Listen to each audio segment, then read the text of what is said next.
Hi everyone, welcome back. In today's lesson, we are going to talk about the powers of the medieval church. We're going to look at and talk about how it was the center of medieval society and how you didn't want to get on the wrong side of the powers that be in the Catholic Church. So make sure you're in your interactive notebook and you're following along.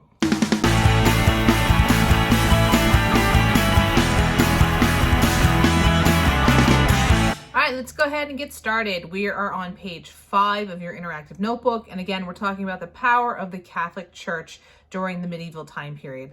Let's start off with our essential question. How influential was the Roman Catholic Church in medieval Europe? This is going to be kind of a short and sweet lesson because we're not going to dive too deep into the powers of the church. There's a lot of stuff that happened and we're just going to kind of scratch the surface of it. But let's first talk about the authority of the church. Power within the church was organized basically by status. Kind of similar to how we've talked about that medieval structure with it being like a pyramid or a triangle where there's one single power at the top, and then as you move down it gets a little bit bigger and bigger, a little bit less power but there's more people. Same sort of idea here. So the Pope was the Pope was at the top, and he is the supreme authority. The Pope is still around today, and he's still the supreme authority of the Catholic Church. So if you are a Catholic, or if you've heard about it, if you've seen the Pope's little mini-mobile, that's who we're talking about. So the Pope didn't go away. He is still, it's not the same guy, but that authority figure is still there in the Catholic Church. From there, below him are the clergy officials. Or there's the clergy. The clergy is basically another word for religious officials, and those include archbishops, cardinals, bishops, priests, and other lower figures. Bishops are going to be in charge of supervising the priests. They also settle Catholic Church disputes.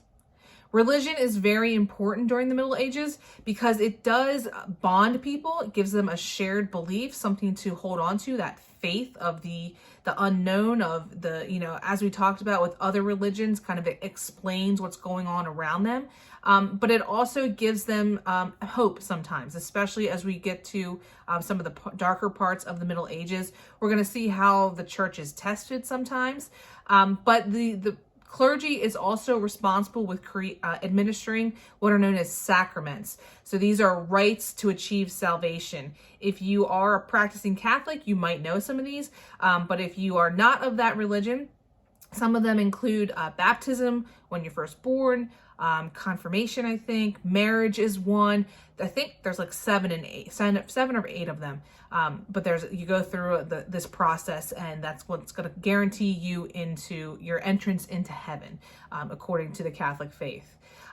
Churches are huge in our manors. Remember, we talked about those in the previous lesson. There was always a church on a manor. It was kind of like the center of the manor because basically medieval life, they center around the church at this time. So it's a place of worship as well as a place of celebration.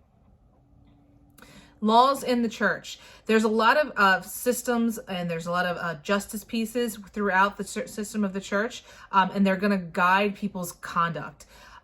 Basically, I feel like I say basically a lot, guys. Like, I say it a lot. So I apologize. I have like my catchphrases and I keep going. But anyway, I digress. Medieval churchgoers are expected to obey something called canon law. Canon law is law that's going to govern what people can and can't do, how you can get married, other different types of religious practices. The idea also that once you get married, you can't get divorced. We're going to come back to that idea later with a few parishioners, higher ups that decide to test that process, and it splits the church. So stay tuned for that a little bit later. But again, canon law are rules, guidelines for following the Christian faith or the Catholic faith at this time. The Pope has a lot of political power during this time period. He has a lot of power over different political leaders. And we are going to see as we move later and later into the Middle Ages that the Pope and some of the higher ups or the kings, they're going to start to bash heads because it's going to come down to this idea of who has more power, the Pope or the king. So we're going to see that power struggle come very shortly. 2 big things that the Pope could do and the Catholic Church could do that's kind of scared a lot of people. The idea of, you better follow along or this is going to happen. One big power move was excommunication. basically you were, there it is again, basically, you were banished from the church.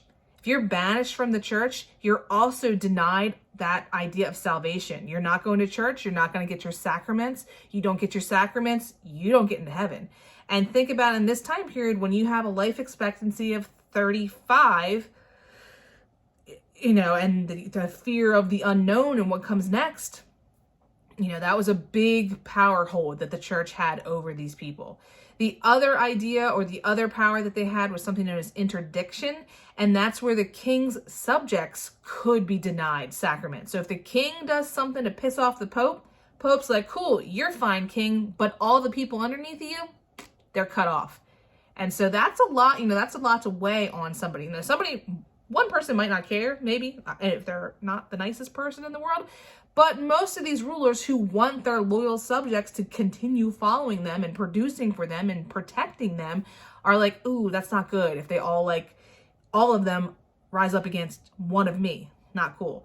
So that was another way. So again, excommunication was banishing someone. Interdiction is going to take the king's subjects and they're going to deny them of their services and their sacraments. And again, they're not going to be able to get into heaven. The kings, the emperors, the rulers, whatever you want to call it, all of those who are in a position of power at this time, they all have to fall in line with the Pope's commands. So again, we're going to start to see this challenge of, well, who really is in charge, the king or the Pope? We're going to see that as that's going to start to play out. Last thing we want to talk about here is the church and the Holy Roman Empire. If you remember a few lessons back, I said that the Roman Empire was going to have kind of a resurgence, and this is where it is. And again, we're just going to skim the surface here. So in 936, Otto I, also known as Otto the Great, they're not very clever with their titles back then. Everybody's the Great. I don't know. I guess they just weren't clever. He's crowned king in Germany, 936, and he decides to limit the strength of the nobles, and he's gonna, with the help of the clergy. So they're gonna basically, hate that word. I need a new word. He is going to give more power to the church and more power to the Pope. He gains support of the bishops, and the abbots, those who are at the heads of the monasteries. And we're going to move more and more towards more power for the Catholic Church. By 962, Italy is invaded on the behalf of the Pope, and the Pope is crowned emperor. And so Otto's Germanic Italian lands now become known as the Holy Roman Empire. And so again, lots and lots of power in the Pope's hand at this point. And Otto I is credited with helping him out. This Holy Roman Empire becomes the strongest European power until about the 1100s, when we have some turmoil that takes place and the church starts to lose some of its power, which we'll talk about in future episodes or lessons, I don't know. Anyway, again, rambling. Make sure this is in your interactive notebook. Thanks for tuning in, and we'll see you in the next lesson. See you guys.